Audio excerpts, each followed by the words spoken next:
ഉദ്ഘാടനത്തിന് മുന്നേ ചോർന്നൊലിച്ച് railway station. പ്രധാനമന്ത്രി ഇന്ന് ഉദ്ഘാടനം ചെയ്യുന്ന നവീകരിച്ച കൊപ്പാൽ റെയിൽവേ സ്റ്റേഷന്റെ മേൽക്കൂരയിലാണ് ചോർച്ച കണ്ടെത്തിയത്. കെ.ബി. ശ്രീധരനാണ് വിവരങ്ങളുമായി നമുക്കൊപ്പം ചേരുന്നത് ബംഗളൂരുവിൽ നിന്ന്. ശ്രീധരൻ, ഇതെങ്ങനെ സംഭവിച്ചു?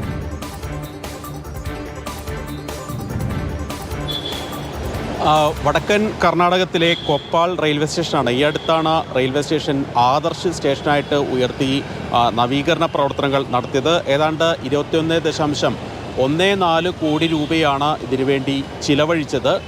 ഏതായാലും ആ റെയിൽവേ സ്റ്റേഷനിലാണ് ഇന്നലെ പെയ്ത കനത്ത മഴയിൽ ചോർന്നൊലിക്കുന്നത്. നമുക്ക് ആ ദൃശ്യങ്ങൾ കാണാം.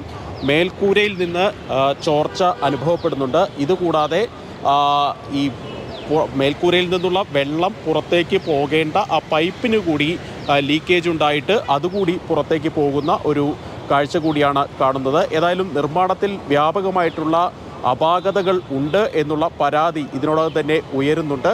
അല്പസമയത്തിനകം തന്നെ പ്രധാനമന്ത്രി ഈ റെയിൽവേ സ്റ്റേഷനുകൾ നാടിന് സമർപ്പിക്കാനിരിക്കെയാണ് ഇങ്ങനെയുള്ള ദൃശ്യങ്ങൾ കൂടി പുറത്തു വരുന്നത്.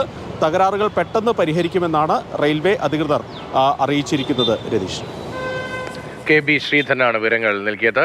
പ്രധാനമന്ത്രി ഉദ്ഘാടനം ചെയ്യാൻ പോവുകയാണ് കൊപ്പാൽ റെയിൽവേ സ്റ്റേഷൻ. കർണാടകത്തിൽ ഉദ്ഘാടനത്തൊട്ടു മുമ്പാണ് ഇങ്ങനെ സുഖകരമല്ലാത്ത ദൃശ്യങ്ങൾ അവിടെ നിന്ന് വരുന്നത്.